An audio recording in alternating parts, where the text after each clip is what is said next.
People are freaking out right now. Like they're tired of having their constitutional rights taken away with a mandatory stay-at-home orders. Cities are suing the California governor so their people can go back onto their beaches again. Idiots. Like, I'll stay at home for the rest of my life if they tell me to.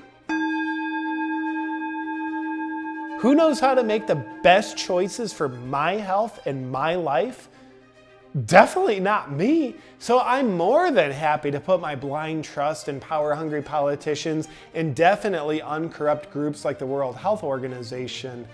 I think they know what's best for me because they know me better than I know me. The last thing you want is people to have the freedom to make their own choices and then experience the consequences of their choices.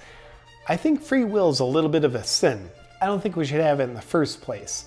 Like, you wouldn't give a razor blade to a 3-year-old because it wouldn't be in their best interest.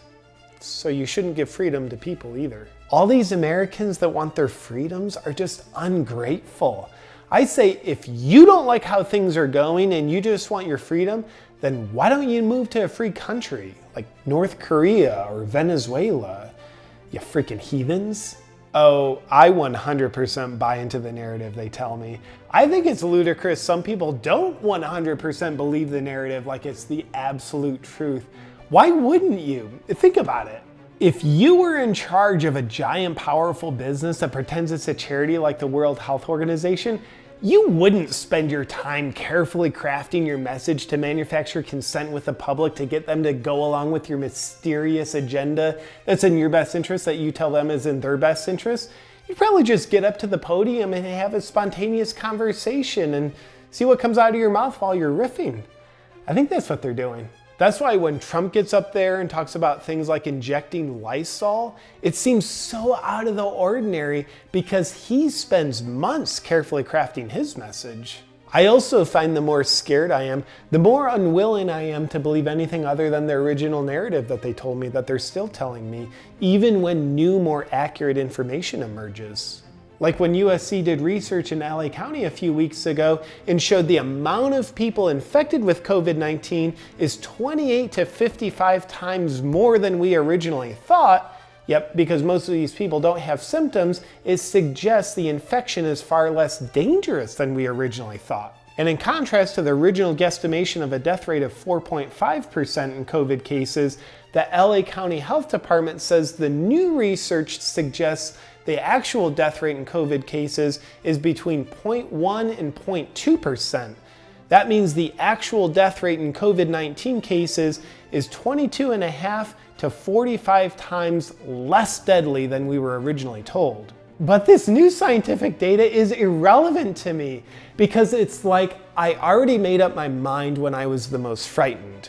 And I'm gonna keep believing what makes me the most frightened because it just feels more congruent in my being that way.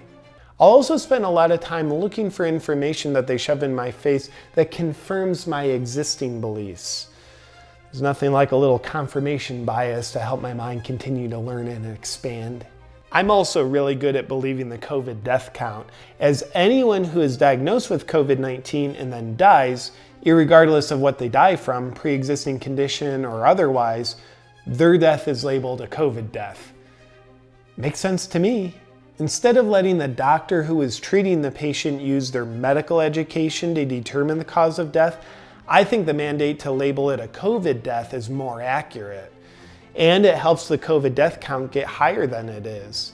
And the higher it is, the more scared I am.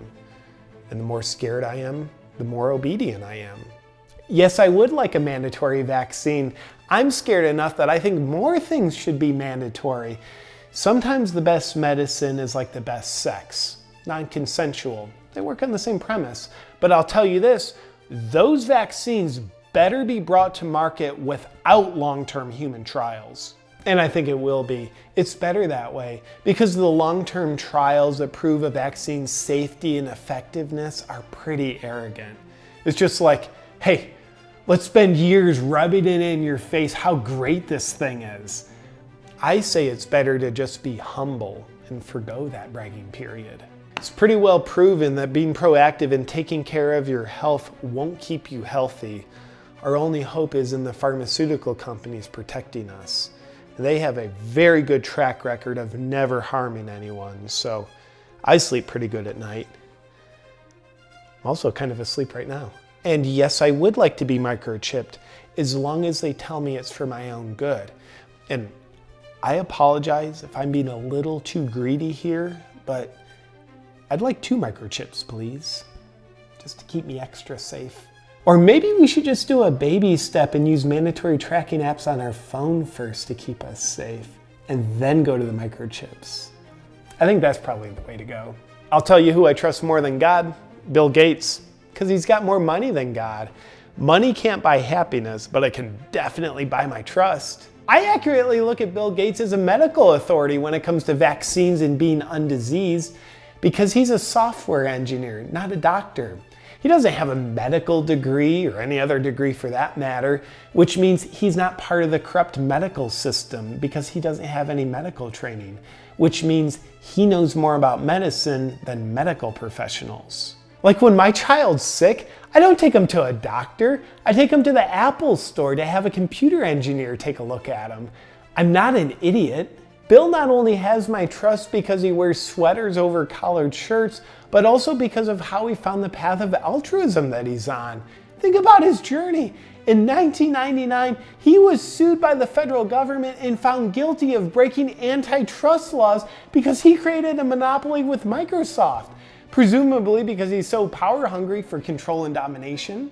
Then the very next year in 2000, he founded the Bill and Melinda Gates Foundation, which now controls the World Health Organization, which is spearheading the charge to narrate to us what's going on with the coronavirus and the race to find a vaccine to cure it.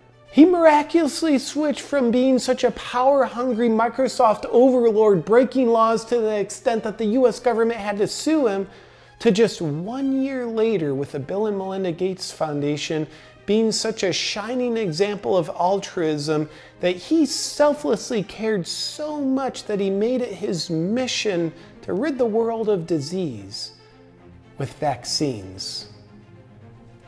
Sounds like he found Jesus to me. There's no other explanation.